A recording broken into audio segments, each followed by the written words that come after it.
Bonjour, je vais vous présenter le mini-projet de POO. Alors, pour la première classe, qui est la classe mère nommée personne, voici ses attributs.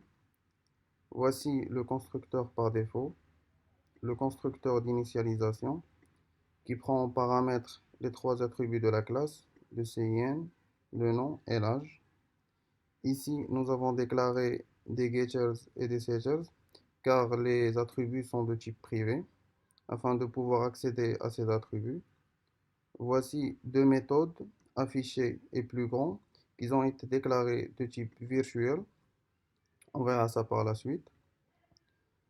Ici, dans la partie CPP de la classe personne, nous avons donné la définition du constructeur par défaut, qui les trois paramètres prend par défaut du vide et pour h c'est 0.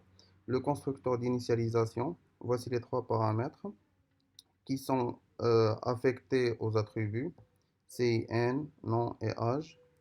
Ici, nous avons la définition des getters et des setters. Voici les deux méthodes qui ont été déclarées dans le HPP en tant que virtuel. Nous avons l'affichage d'un objet de type personne. Et ici, nous avons la comparaison de deux objets de type personne pour savoir qui est le plus grand par rapport à l'âge. Ensuite, euh, nous allons faire un petit exemple. Voilà.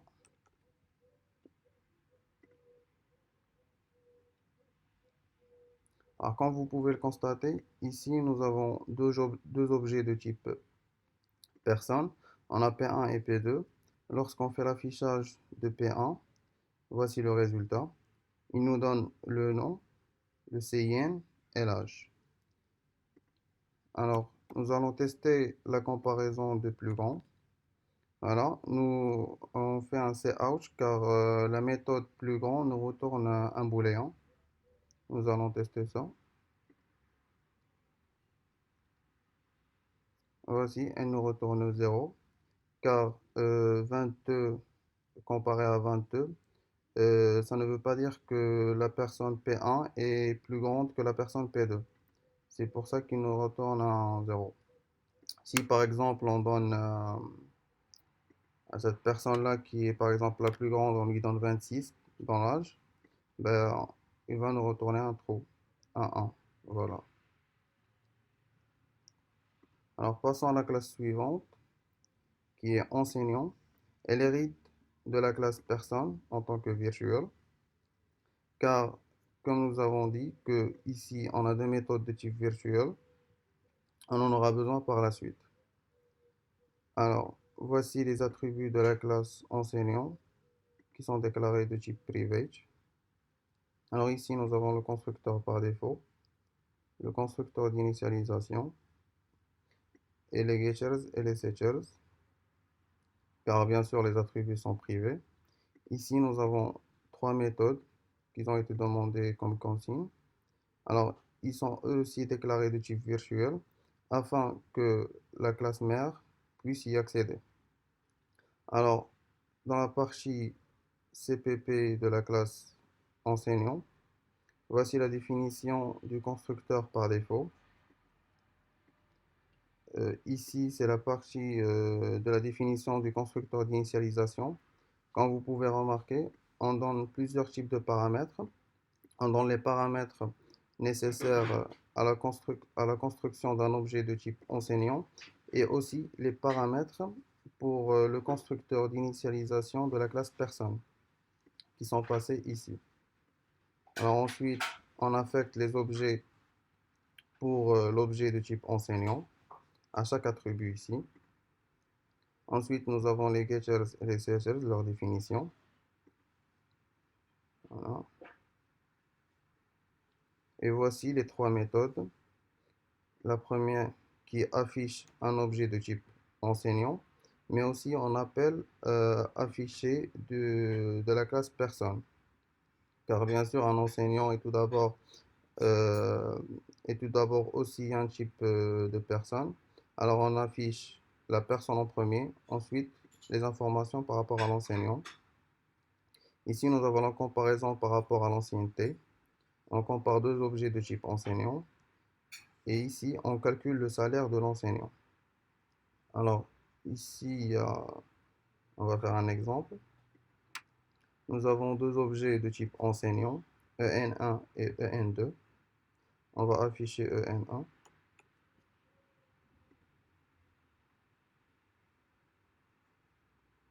Voici les informations de l'enseignant.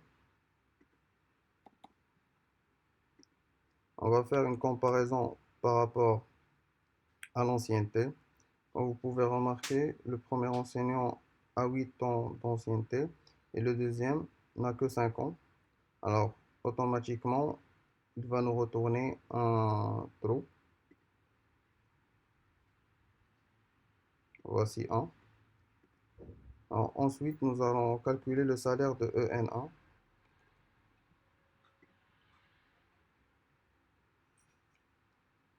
Voici comme vous pouvez le constater.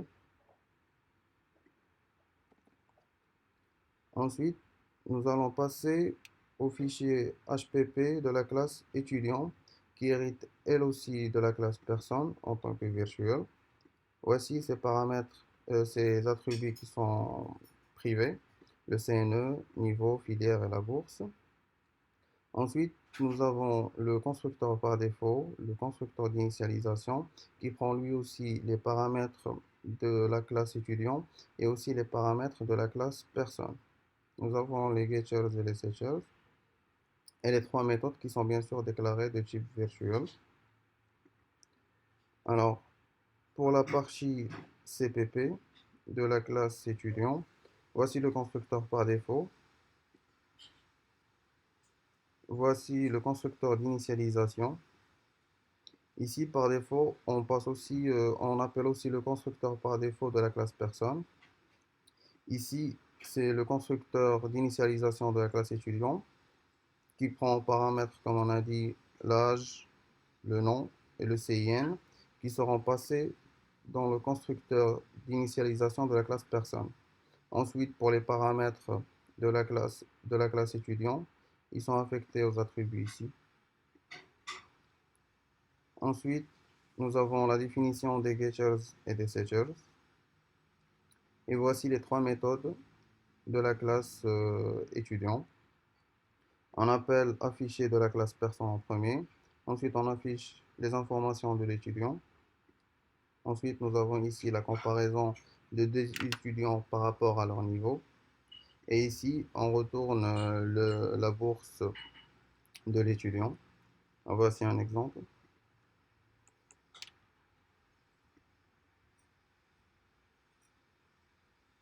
Voici les informations de l'étudiant.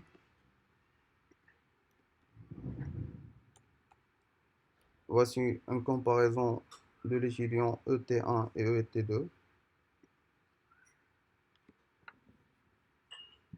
Il nous retourne un trou car le premier étudiant est en cinquième année et le deuxième étudiant est en deuxième année.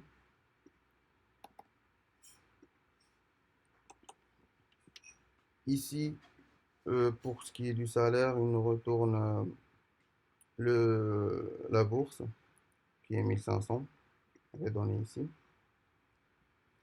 Alors ensuite, nous allons passer à la dernière classe qui est enseignant vacataire. Alors pour l'enseignant vacataire, il a un héritage multiple. Il hérite de la classe enseignant et de la classe étudiant. Il a un seul attribut qui est déclaré privé, qui est matricule. Nous avons un constructeur par défaut et un constructeur d'initialisation. Pour le constructeur d'initialisation, il prend en paramètre l'attribut de la classe étudiant.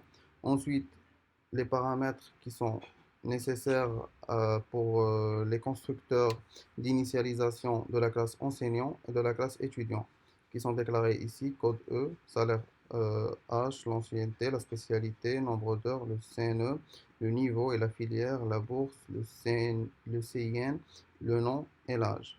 Pour ces trois derniers attributs, ce sont les attributs qui sont les paramètres qui sont nécessaires pour le constructeur d'initialisation de la classe personne, car étudiant et enseignant, hérite aussi de la classe personne. Alors, dans le fichier CPP, nous avons ici le constructeur par défaut.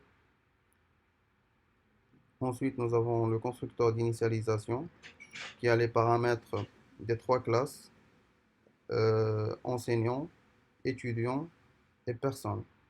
Ici, on passe les paramètres du constructeur d'initialisation de la classe enseignant. Ici, ce sont les paramètres pour le constructeur d'initialisation de la classe étudiant. Et ici, ce sont les paramètres pour le constructeur d'initialisation de la classe personne. Et à la fin, le dernier attribut qui est matricule est affecté, à l'objet enseignant vacataire. Ici, nous avons les getchers et les setchers. Et enfin, nous avons l'affichage de l'enseignant vacataire qui affiche tout d'abord les informations de la personne, ensuite les informations d'un enseignant vacataire, comme ce qui a été demandé dans la consigne. Ensuite, nous avons la deuxième méthode qui est plus grande, qui compare entre deux enseignants vacataires. Bien sûr, on n'est pas obligé de redéfinir la fonction. On appelle juste plus grand de la classe étudiant. Ensuite, nous avons, pour ce qui est du salaire de l'enseignant vacataire, il est multiplié par 0,7 de l'étudiant, du salaire de l'étudiant, plus le salaire de l'enseignant. Car comme on a dit, l'enseignant vacataire hérite de ces deux classes. Alors, pour ce qui est des exemples, voici, on a deux objets de type enseignant vacataire, ENV1 et ENV2. On va afficher le premier objet. Voici l'affichage d'un enseignant vacataire. Ici, nous avons la comparaison de deux objets de type enseignant vacataire.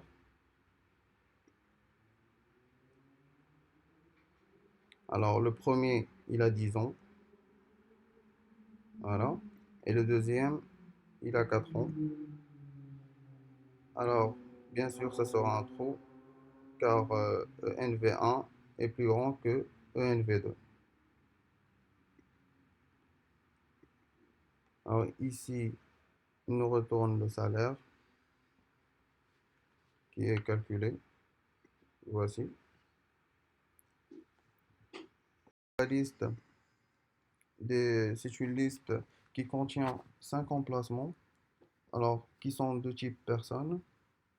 Ici, on affecte plusieurs objets. Le premier, il est de type étudiant. Le deuxième, enseignant vacataire, personne. On a deux personnes et un étudiant. Alors, bien sûr, euh, la liste de type personne accepte les trois classes, enseignant vacataire, étudiant et enseignant, car les trois classes héritent de la classe personne. Lors de l'affichage des objets qui sont dans la liste, chaque classe pourra afficher ses propres méthodes, car dans la classe personne, nous avons déclaré que la méthode affichée est virtuelle.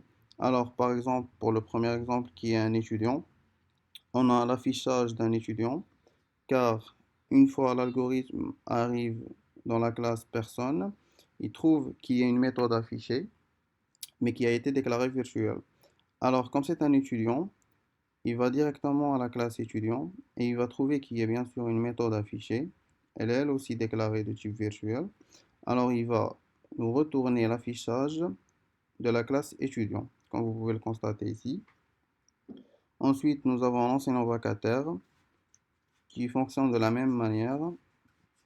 Alors, pour enseignant vacataire, l'algorithme va venir à afficher de l'enseignant vacataire et pourra nous retourner ce type d'affichage. Alors pour les deux autres paramètres P1, objet P1 et P2, les voici. Et à la fin, nous avons l'affichage d'un étudiant qui est ici à la fin.